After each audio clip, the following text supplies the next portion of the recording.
Sejarah keberadaan Wali Songo, terutama di tanah Jawa, memiliki peran penting dalam penyebaran agama Islam di Indonesia. Salah satu tokoh yang terkenal sembilan wali tersebut adalah Syahid Ja'far Shadiq Asmad Khan, yang lebih dikenal sebagai Sunan Kudus. Sunan Kudus adalah salah satu ulama dari Wali Songo yang berperan dalam penyebaran agama Islam di tanah Jawa. Sunan Kudus dikenal karena kemampuannya menyebarkan agama Islam melalui pendekatan kebudayaan tanpa menggunakan kekerasan. Dengan pendekatan yang lembut dan bijaksana, Sunan Kudus berhasil menarik perhatian masyarakat Jawa untuk menerima ajaran Islam. Pendekatan ini meliputi penggunaan budaya lokal seperti seni, bahasa, dan tradisi, menyampaikan pesan-pesan Islam kepada masyarakat setempat. Hal ini membantu mempercepat proses konversi agama tanpa menimbulkan konflik atau ketegangan. Sunan Kudus merupakan contoh dari bagaimana dakwah Islam dapat dilakukan dengan cara yang damai dan menghormati budaya setempat, sehingga memungkinkan penyebaran agama Islam yang harmonis di Indonesia. Berkaitan dengan itu, menarik mengetahui sosok Sunan Kudus lebih jauh. Sunan Kudus yang bernama asli Ja'far Shadiq merupakan salah satu penyebar Islam terkemuka di Pulau Jawa, terutama di daerah Kudus, Jawa Tengah. Beliau memiliki garis keturunan mulia yang menghubungkan langsung dengan baginda Nabi besar Muhammad SAW melalui jalur Husain bin Ali. Meskipun dikenal dengan nama Kudus, Sunan Kudus sebenarnya bukan berasal dari tanah Jawa. Beliau lahir dan dibesarkan di Al-Quds, Palestina.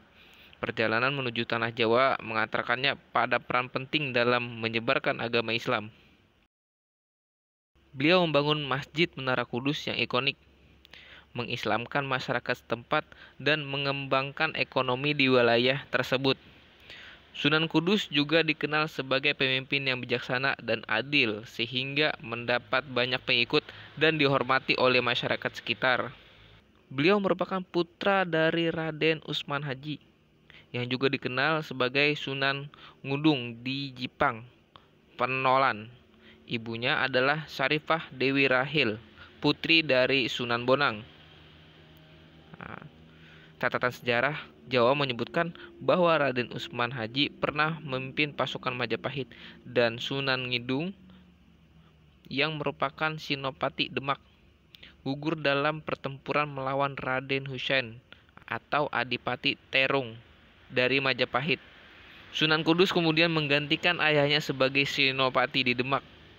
Sunan Kudus menyebarkan Islam di Jawa ketika mayoritas penduduknya masih beragama Hindu dan Buddha, bahkan banyak yang masih memegang teguh tradisi leluhur. Oleh karena itu, Sunan Kudus menekankan toleransi sebagai pendekatannya untuk menjangkau masyarakat Kudus. Pendekatan ini terbukti berhasil menarik banyak orang yang memeluk Islam. Sunan Kudus memilih pendekatan dakwah yang menginspirasi budaya lokal. Salah satu strateginya adalah dengan memempatkan simbol-simbol Hindu, Buddha yang sudah familiar bagi masyarakat Kudus. Hal ini terlihat jelas pada arsitektur Masjid Kudus, peninggalan Sunan Kudus yang terkenal. Bentuk menara masjid yang menyerupai candi Hindu dan beberapa detail arsitektur lainnya menunjukkan pengaruh Buddha.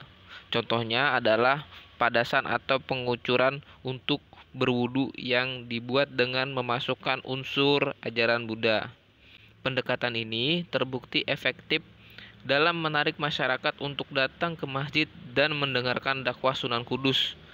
Sunan Kudus juga dikenal dengan sikapnya yang lunak terhadap tradisi lokal. Ia tidak memaksa masyarakat untuk meninggalkan kepercayaan mereka secara langsung, melainkan melakukan penyesuaian dengan memasukkan ajaran Islam secara perlahan. Contohnya adalah tradisi 7 bulanan yang diubah dengan menekankan rasa syukur kepada Allah Subhanahu wa taala. Selain itu, Sunan Kudus juga menggunakan berbagai media kreatif dalam dakwahnya seperti cerita berseri, seni suara, dan gending-gendingan seperti Mas Kumbang dan Mijil. Cerita-cerita bertema tauhid dikemas dengan menarik dan mudah dipahami.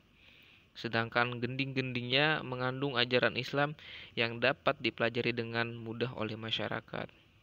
Sunan Kudus dikenal dengan cara dakwahnya yang unik dan penuh toleransi. Salah satu metodenya yang paling menarik adalah penggunaan sapi bernama Kebo Gumarang untuk menarik perhatian masyarakat Hindu di Kudus.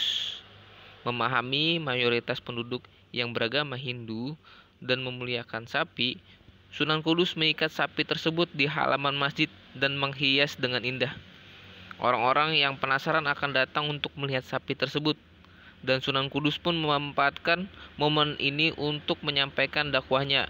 Cara ini terbukti efektif untuk menarik minat masyarakat dan membuka jalan bagi mereka untuk mengenal Islam.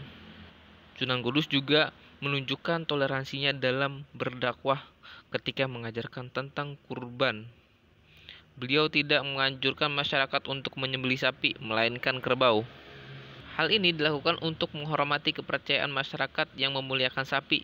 Selain itu, Sunan Kudus menekankan bahwa kurban bukan lagi dimaksudkan sebagai sesajen, melainkan sebagai bentuk syukur kepada Allah Subhanahu wa taala.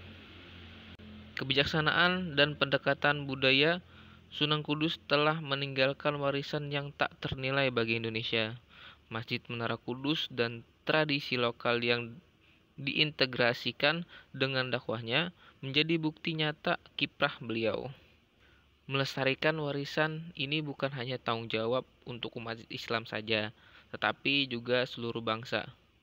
Sebagai pengingat akan nilai-nilai toleransi, akulturasi, dan perdamaian yang diajarkan Sunan Kudus. Nah, mungkin seperti itu cerita dari Sunan Kudus tadi ya teman-teman.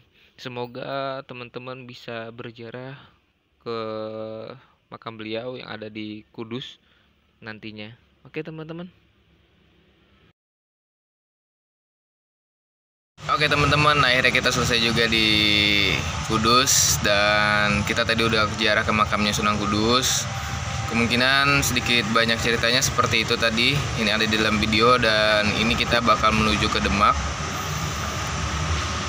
Malam ini juga kita berangkat. Ini sudah masuk sore. Kita tadi sempat ziarah ke makam Sunan Kudus tadi. Setelah dari makam-makam Habib Djafar, Sunan Teling, habis itu Mbah Lingsi, dan akhirnya kita ke Sunan Kudus. Dan di makam Sunan Kudus pun banyak juga makam-makam wali Allah lainnya. Terima kasih buat orang di Kudus yang sudah bantu saya sampai sejauh ini, dan orang-orang Kudus baik-baik semua gitu, terutama yang saya temui dan saya sempat tidur depan rumahnya gitu kan untuk istirahat sejenak sampai 2 hari lah waktu itu, 2 hari.